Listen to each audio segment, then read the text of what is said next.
You're listening to Chicago Stories, a podcast from City Hall featuring the stories of everyday Chicagoans, as told to Mayor Emanuel. This is Mayor Emanuel with Jahmal Cole from My City, My Block, My Hood. Yep. That got it right? Nope, it's my block, my hood, my city. I knew that. I was just testing you. It's all good. My dad says it the same way. It's all good. Hey, really? Yeah, he does. Yeah, so My block, my hood. hood, my city. Yep. So it's like looking at democracy from the block level outward as to the city level inward. How'd you come up with that? Just volunteering at Cook County Jail. You know, at the jail, I wanted to make a difference. I wanted to be like Malcolm X, so I went to the jail trying to give these explosive speeches, and nobody wanted to hear me speak. And so I just started to listen. And I was like, hey, where are you guys from? They would say, my block is 21st Street. My hood is the low end. And I was like, you said that like you own something on the block. You don't own nothing. Why don't you say my city? And they're like, I don't go downtown. You know, they don't want me down there. And I was like, what? The museums are free Tuesday night. And so that's how I wanted to expand their worldview from being their block and their hood to being their city. So that's why I called it. So you clearly identified pretty quickly there was a physical, let alone a psychological block. Mm-hmm. And I don't mean block in the sense of street, but barrier, I'll use that word, mm-hmm. between what the kids in Cook County Jail, or the young men in Cook County Jail, saw between where they lived and the city they lived in. Yeah. All right, you got 20 minutes. Tell me how we break this down. Man, to make our city better, we need more people to visit community areas outside their own. Mm-hmm. When most people hear about something negative happening in another Chicago community, it might as well be in another country. But actually, when you visit different communities and you interact with the residents, it could change all that. For instance, I took a group of University of Chicago medical school students with me to Chatham, where a lot of their patient population comes from. We went to Mitchell Smith, the branch manager of the library. We ate at Captain Hard Times chicken and waffles, you know. Now they're with Mother Way? Yeah, Mother Way. I told her she's the first original Jewish mother, right here. I always tell her, you're not famous until your picture's on her wall, you know. Uh-huh. So her and Victor are doing great work. I know. Yeah, that's my heart. I'm glad you know them. Yep. So, mm-hmm. But yeah, so I took them to Chatham, where their patient population comes from. Now they're able to understand, just on a better perspective, what the struggles and joys of Chatham are. I know this is about. So you and I talked when we didn't talk on the run because we were huffing and puffing, but. I have this view: kids cannot be what they cannot see. Mm-hmm. We as a city talk about that one-way traffic, mm-hmm. meaning a lot of you know this and I know this. Kids don't get to the lake; they didn't even know there was a lake. Yeah. But we have a lot of CEOs that without GPS couldn't find Englewood or Chatham. Exactly, it works both ways, man. Right, and then we don't think about it that way. We think about it in one narrative. Yeah, exactly. Unfortunately, the city is very segregated. Mm-hmm. The distinction between the black, the white, and Hispanic neighborhoods, that's so visible, and that's caused these diverging or these separate community areas. And what I tell people is that racial division is important, not only because it signifies a lack of cultural integration in our city, but segregation, it creates socioeconomic isolation and exclusion in which minorities, specifically African Americans, they have higher vulnerability to things like poverty and crime. And so the teenagers I work with in these under-resourced communities, it's deeper than never have seen in the lake. These new elevators that don't have no buttons, they've never seen those. They've never waited for a taxi. They've never had a boarding pass. Their whole world revolves around the infrastructure of North Lawndale, what they want to be, what's possible. So we take those teenagers on trips to see to go to Virgin Hotel, and they learn about the director of experience design or director of marketing. We go to Gatorade, and they talk to them about consumer. They don't even know these things exist prior to us doing it, and we work with about 120 kids a month. We obviously know each other, and I've read interviews you've done. Mm-hmm. You know what I always find striking is that I can't be the first person, which is you're at a jail, and you come up with your vision. Mm-hmm. You're working with some hard cases of individuals, mm-hmm. and yet you're an optimistic person. Yeah. Has anybody ever said there's a split here? That's, when I was homeless as a kid, the first word my dad taught me that was like multiple syllables was optimistic. We were in a Greyhound bus. I was basically born in the Greyhound bus. I traveled so much as a kid. And I remember taking the Greyhound bus from Chicago to Fort Worth, Texas. And when we got there, we didn't have a place to stay. You and your dad? Yeah, me and my father. We had no place to stay. So that summer we slept in the back of a U-Haul truck and kept a little gate open in the back for air. We looked for quarters on the ground to buy. How old are you? I was 11. And he taught me what optimistic is. I'm going to be optimistic about moving back to Chicago to get with your mom. And I was like, what's optimistic mean? And he told me what it meant. So yeah, since then I've always been optimistic. You still close to your dad? Oh yeah, he lives on 63rd and Kimbark. You know, my dad is, you know, he wants me to be the mayor. So, you know, my father's my best friend. What are you doing Tuesday? City Council's Wednesday, I'll give it to you. Hey, you know it'd be great. All right, you just gotta be there at 10 a.m. Just go up to there, gavel it in. You got it.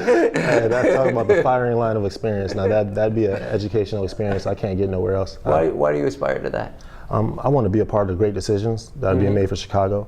I want to help people, and not only in my community but citywide. And also, I feel like it's my destiny. And like you, when you're running through communities and people are running up to you and saying, "Rom, do that with me." That's how they do with me, with my block, my hood, my city. And I represent hope. And as long as I can read the right books, study the right things, I think that. What are you reading right now? Right now, man, I'm reading Ta-Nehisi Coates. He just. You read one book at a time or multiple? Actually, I read 2 at a time. The new one? Yeah, the new one. Okay. I'm kind of reading the new one right now. I'm on page 20. Last night I was trying to read, and my daughter was doing her dances in front of me, but I'm trying to read that. And what am I reading? Oh, well, I just wrote a book, so you know, my book. I brought a copy for you too, so I'll get it to you.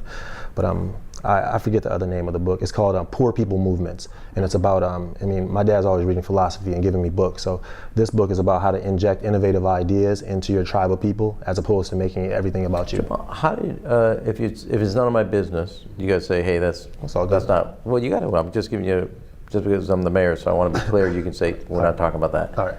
What caused your dad's, what caused you and your dad to be homeless? Yeah. And then how'd you get back to having a roof over your head? Yeah, so and my dad was on drugs. It was the drugs. So my earliest memories were him running for alderman in North Chicago, and me passing out, getting signatures with him at Jules. And then, he was on drugs. My mom didn't like it, so he stormed out and left he took a U-Haul truck, told me to pack up. I went in the U-Haul truck with him, and we had no place to stay in Texas. It was a long summer, a long summer, but I would stop in Memphis, Tennessee with them. I stopped in Little Rock, Arkansas. So I never was a Boy Scout. I never had a vacation growing up. But that time I got to leave Chicago and travel to Texas that summer. It was the summer of the Oklahoma City bombing, I remember, because I saw it on the way back. And so I got 94. Yeah, it was. I remember, we were in different places. I was in the White House. Okay. Are you close to your mother? Yeah, she lives in Gurnee, Illinois. Yeah, we're close, man. My mom's a Jehovah's Witness, and so she got me involved civically early. All I did was knock on doors and introduce myself to people growing up. She was big on me speaking 3 times a week, so she taught me. She didn't go to no basketball games with me, but she taught me how to use hand gestures and memorize, Bible scriptures and give presentations. Given your parents, and you're still close to them in your background, how's that informed you as a father and a parent? Yeah, so I tell my dad all the time. I'm married. I've been married since I was 24. My wife and I, instead of having a big wedding, we had $16,000 and we just bought a house in Chatham, where we live now. And I have a daughter that's 6. And here I was at 8, 9, 10, sleeping on porches with my dad. And I said, "How did you do it? How did you have me out there?" He was like, "I always knew you could take it." This guy was giving me, like, hold on to the rent money, because I know I'm going to spend it on these issues. So I'm going to give you $200 a week. So he had the discipline to give it to you and say, "Don't let me near it." Exactly. Don't let me near it. I'll give it to me at the end of the month when we have to pay bills. And that was my job. Like, as an early kid, I grew up in a house full of people that were doing the wrong thing, but I was always a kid that was, I was the lookout. So I knew all the cars on the block. So, I knew it was a Chevy with a black tent, the baby blue Cadillac, the van with the curtains in it, the man with the motorcycle, the royal blue Acura, the Toyota Camry with the City College bumper sticker, the lady with the Cherokee, the all black Charger with silver rims, and the brown Honda minivan. And if any car pulls up that's not one of them 9, I let my cousins know. They said I was smart because I was a lookout. So I was this kid that was, they thought it was going to translate to being some big time, like, drug dealer. You're going to be this big time, notorious person, But my father was like, "No, man, you're going to be a senator, You're going to be like Malcolm X. You're going to be like Robert Kennedy." And he never hid it from me. He was like, "Listen, I don't ever want you to do this." And so he was just always open. All right, I got a book for you. Sure. The Short and Tragic Life of Robert Peace. Okay. Okay, you give me this book, your book. Yeah. I'll buy you this other book. Okay. The Short and Tragic Life. Yes. You slot it in when you have an opening between the 2 books. Okay. You will Short find and Tragic Life, this Robert Peace. it's unbelievable. It's now going to be made a movie. Okay. Kid grow up in Newark. Dad deals drugs. but he raised his kid to be something else. But I'm not going to say anything more. I think you'll fall in love with it. This book. I'll take a look at it, man. Like I said, my father, he's always been my best friend. I could always tell him anything, and he's always believed in me, so it's good. You really do have a kind of that optimistic. I mean, a man with a purpose kind of. Yeah, man. I'm trying to figure this out. This doesn't add up. What? Well, it doesn't add up because it adds up. It adds up, but it basically it says all those stereotypes are full of. Oh yeah, exactly. Right. I'm always that person. A drug addict dad that then says you manage the money because I don't want my hands on it. Yeah, man. I mean that's how I grew up, Ram. I mean, it was really that's how everybody I knew grew up. You know, we didn't. So, but I'm still, as a father, is there something you want to do with your daughter that's the same or different? Both. I like how my father was able to trust me and give me the confidence that I needed.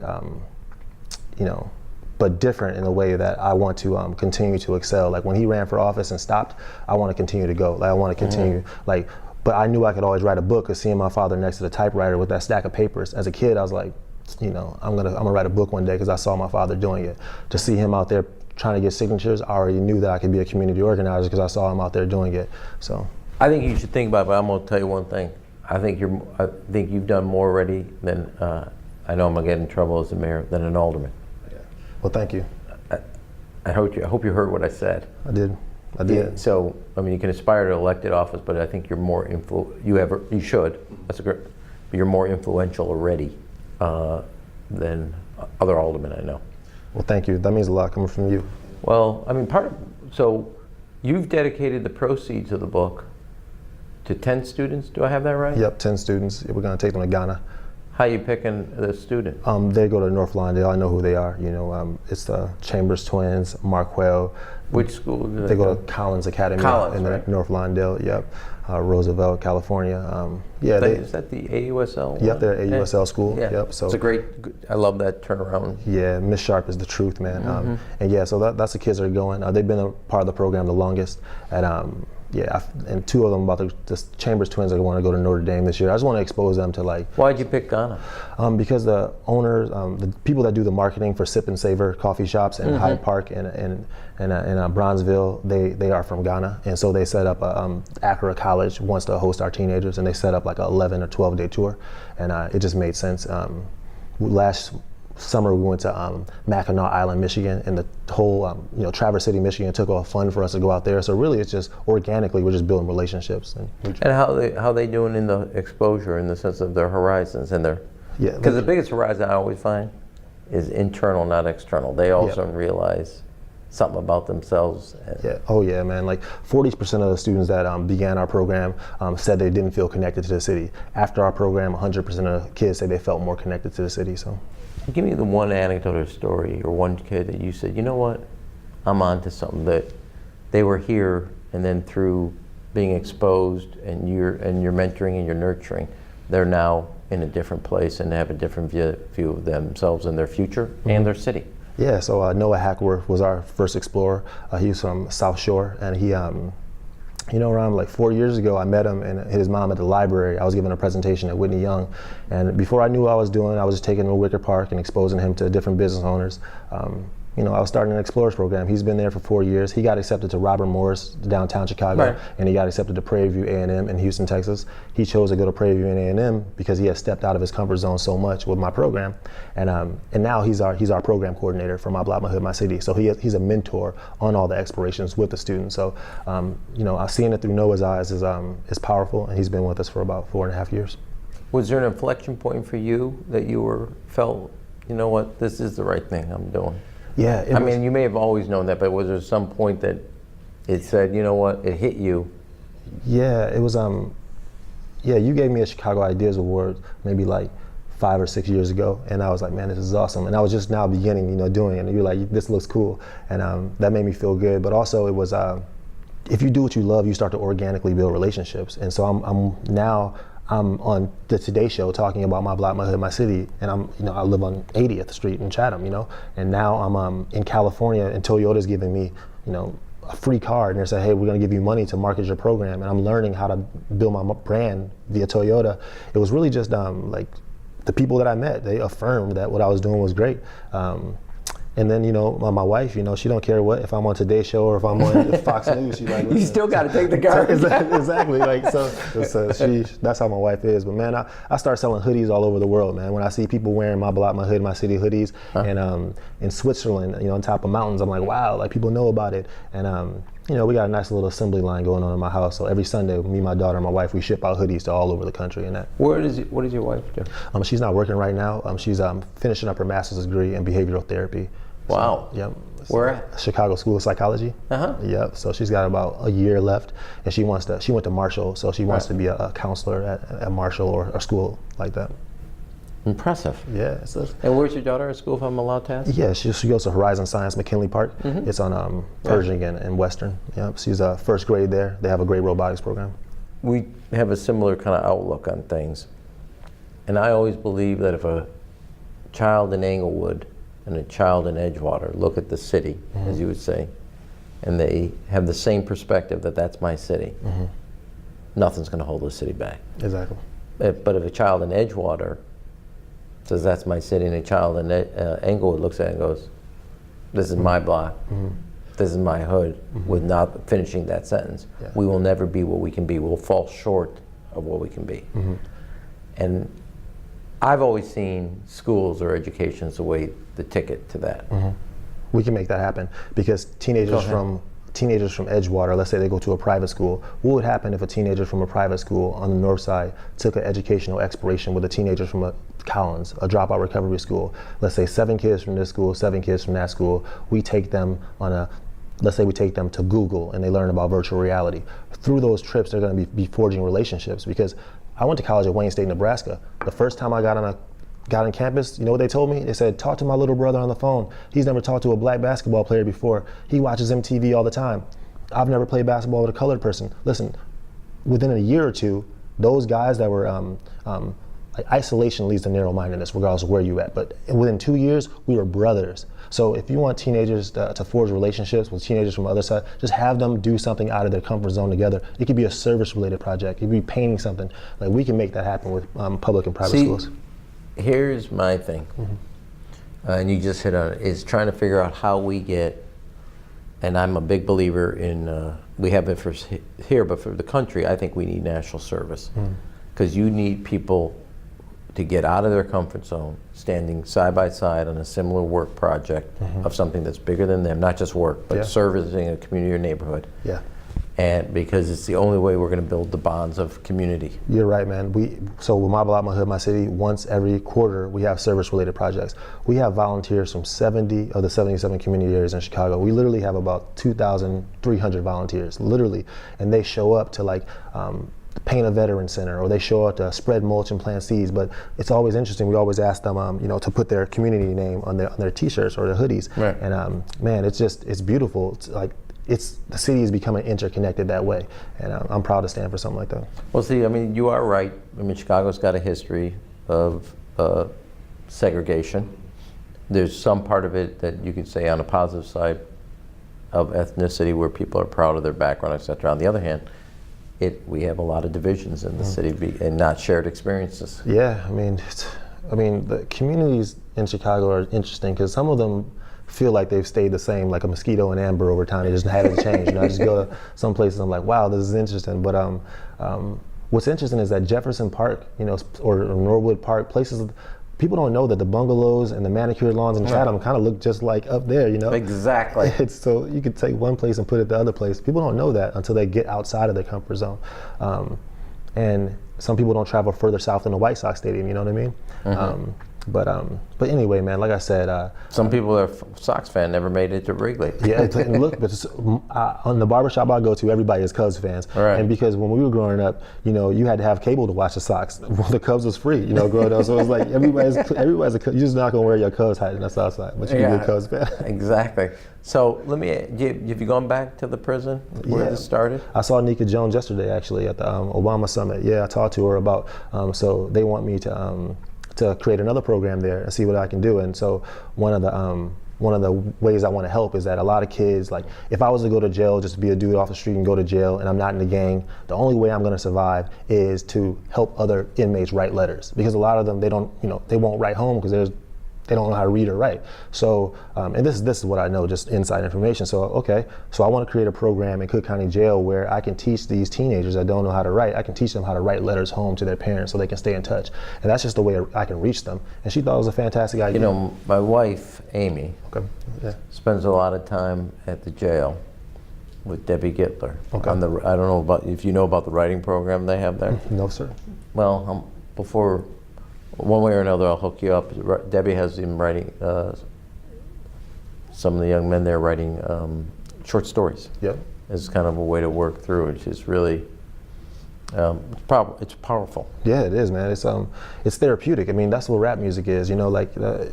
So when you see a kid on a red line, I don't know which line you take. When you see him on, I take the Brown. It's a block from my house. I take it 3 times a week. That's awesome, man. That's awesome. But yeah, you see a kid on the train, he's listening to his music and saying it.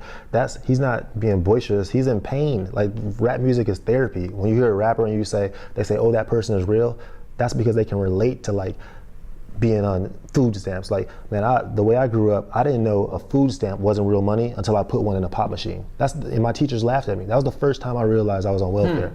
You see what I'm saying? Like, I never tasted lasagna until I broke into a house with my older brother. And when I saw lasagna in the refrigerator, I ate it. I was like, I tasted it and I thought I was rich, because I thought only rich people ate lasagna. But this is like how I grew up. And so my worldview was like shaped by a poverty of not finance, but poverty of imagination. Like, I was like, all I saw was what was in front of me. But when I got outside of Chicago, man, and I went to Wayne State, Nebraska, man, it taught me how to stop making excuses, and separate immediate gratification from long-term rewards. But you said stop making excuses. Yeah. You think a lot. I have this. Amy and I have this long-term discussion that never ends, Yeah. which is what's is the beauty about ownership. If you're going to make change, yeah. Mm-hmm. You can't make change or change somebody if they don't take the ownership of wanting to do that. Yeah. It's not like you can force feed this. Yeah. I don't know. Do you agree, or which? Yeah, I mean, the You're highest. going to come and have lasagna at the house anyway, so don't worry about it. No. You don't have to pick my side of the argument. Hey, honey, I got somebody coming home. Thank you. He's on my team now. The highest level of maturity is taking full responsibility for your actions, right? Mm-hmm. And you're right, people do make a lot of excuses. People, so I always talk about the story of 2 salesmen. So there's a salesman that he looks outside and it's raining real bad, and he says, man, it's raining real bad. With weather like that, the boss can't expect us to go outside and make sales, so he stays home.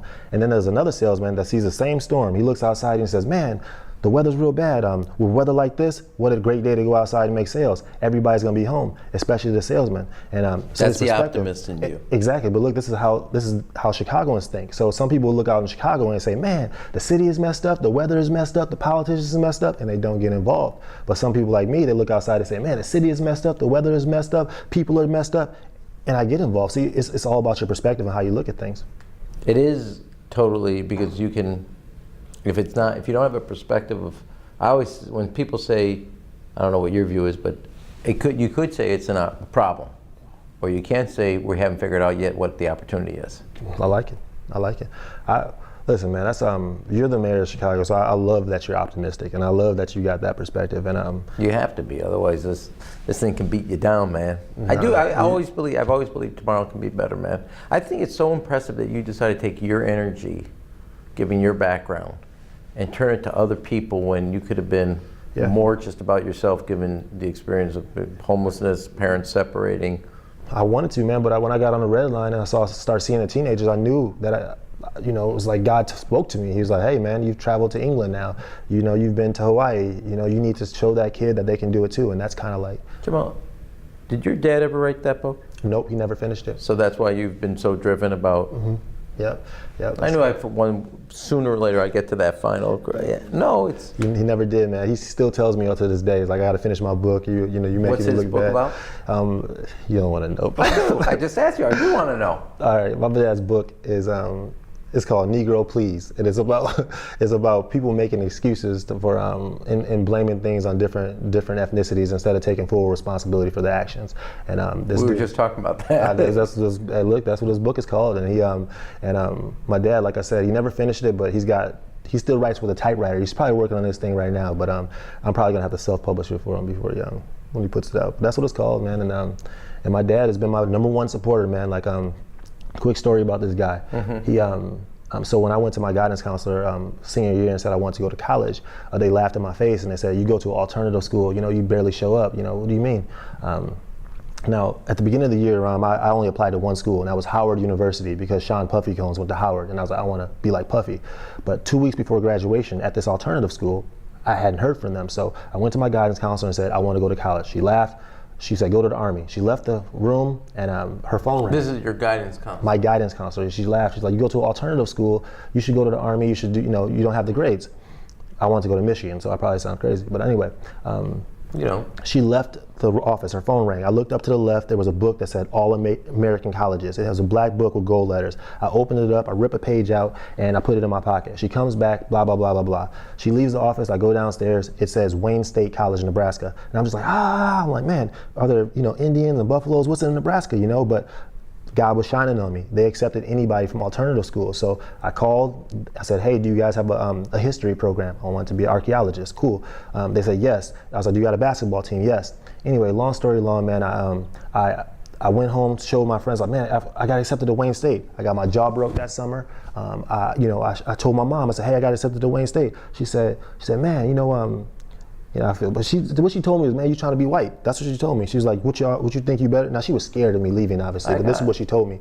And as a 17-year-old kid, I had to process all this. But I went to my dad, right? I went to my dad and I said, Pops, I got accepted to college. You know what he did? Stole a U-Haul truck again and took me to college. And I had a $500 credit card in the mail, because when you turn 17, you get those $500 credit cards.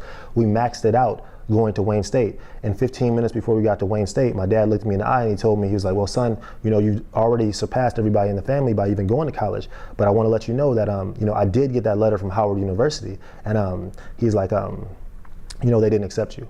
And I could tear up thinking about it right now. He was like, he told me they didn't accept me. And he said, I didn't tell you because I knew that, I knew you would be.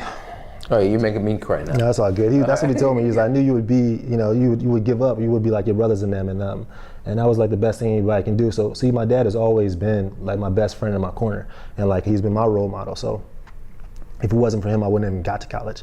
And that's my pops.